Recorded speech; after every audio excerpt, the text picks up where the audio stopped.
Hello student, today we are going to study chapter 2 बाल गोविंद भगत। चलिए शुरू करते हैं। सबसे पहले देखिए राम वृक्ष बेनीपुरी जिन्होंने जिसको लिखा है बाल गोविंद भगत।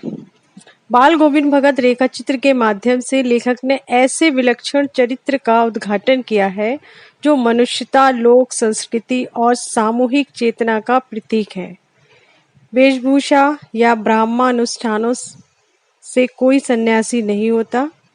सन्यास का आधार जीवन के मानवीय सरोकार होते हैं। बाल गोविंद भगत इसी आधार पर लेखक को सन्यासी लगते हैं। यह पाठ सामाजिक बुराइयों पर प्रहार करता है। इस रेखा चित्र की एक विशेषता यह है कि बाल गोविंद भगत के माध्यम से ग्रामीण जीवन की सजीव झांकी देखने को मिलती है, यानी गांव का सजीव चित्रण।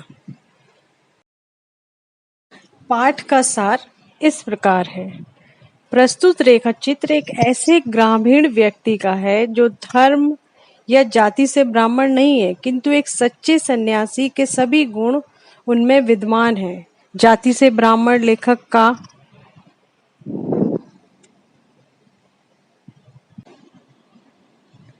जाति से ब्राह्मण है, उस व्यक्ति का नाम बाल गोविंद भगत है। लेखक के गांव का वह व्यक्ति वास्तव में समाज के तथाकथित निम्न जाति का है, यानी नीचे जाति का है। समाज में प्राय ऐसे व्यक्ति घृणा का पात्र ही होता है।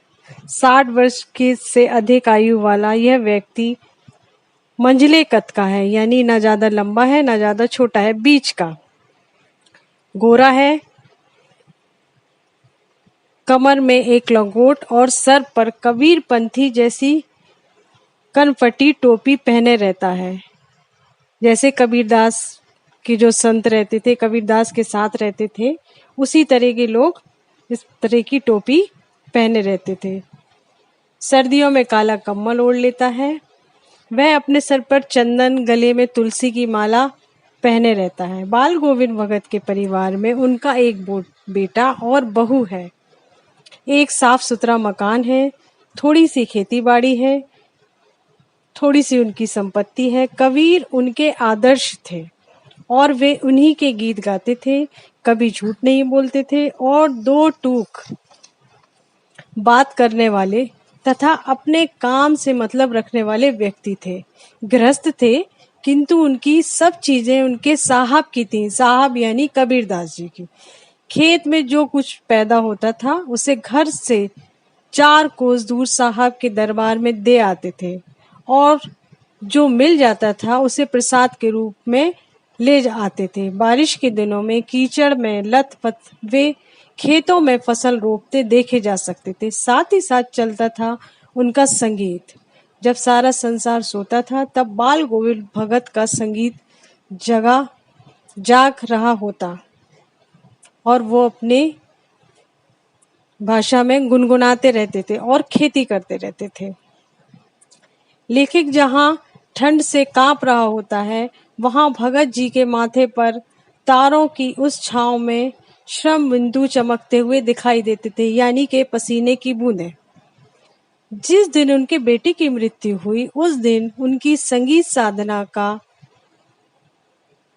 उत्कर्ष अपनी चरम सीमा पर दिखाई दिया। उनका बेटा सुस्त, बोंदा, मंद बुद्धि का एवं इकलौता था। इन सब कारणों से वे बहुत प्यार करते थे। क्योंकि बेटा उनका मंद बुद्धि था, इसलिए वो और बेटों की अपेक्षा जिस तरीके से पिता अपने बेटे से प्यार करता है, लेकिन चूंकि वो मंद बुद्धि था तो वो उसे अधिक प्यार करते थे। बड़े ही लाड़ प्यार से उन्होंने उसको पाला था और उसका विवाह करवाया था। उसकी बहू जो थी बहुत सुशील थी और वो सारा घर संभाल लेती थी। बाल गोविंद भगत को दुनियादारी से उसने अलग कर दिया था। वो पूरा स्वयं ही घर को संभालती थी।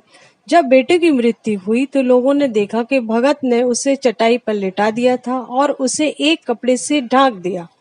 कुछ फूल उसके चारों ओर बिखेर के उसके सिरहाने पर एक चिराग जला दिया और सामने स्वयं जमीन पर आसन जमाए सबसे बेखबर पूरी तत्लीनता से गीत गाते रहे।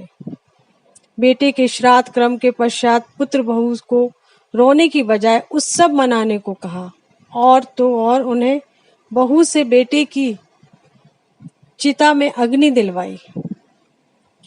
बहू के भाई को बुलाकर उसे उसके हवाले करते हुए यह आदेश दिया कि उसका पुनः विवाह करवा दिया जाए। बहू ससुर की सेवा में अपने दिन को काट देना चाहती थी, किंतु भगत उसके लिए राजी नहीं थे। उनका कहना था कि यदि बहू यहाँ रहेगी तो वे घर छोड़कर चले जाएंगे। विवश होकर उन्हें जाना पड़ा। बाल गोविंद भगत की मृत्यु भी उनके अनुरूप ही हुई, जैसा वो चाहते थे उसी के अनुरूप हुई। हर वर्ष की तरह वो गंगा स्नान के लिए गए थे। यह स्नान घर से 30 कोस दूर था और पैदल आने जाने में 5 दिन लग जाते थे। घर से ही भोजन करके चलते थे और घर आकर ही पुनः भोजन करते थे। इस बार जब वे गंगा स्नान करने आए तो उन्हें बुखार आ गया। धीरे धीरे कमजोर होते गए। लोगों ने नहाने धोने से मना किया और आराम करने को कहा, पर वे हंसकर टाल देते थे। एक दिन भोर में यानी सुबह में लोगों ने उनका गीत नहीं सुना। तब पता चला कि बाल गोविंद भगत नहीं रहे।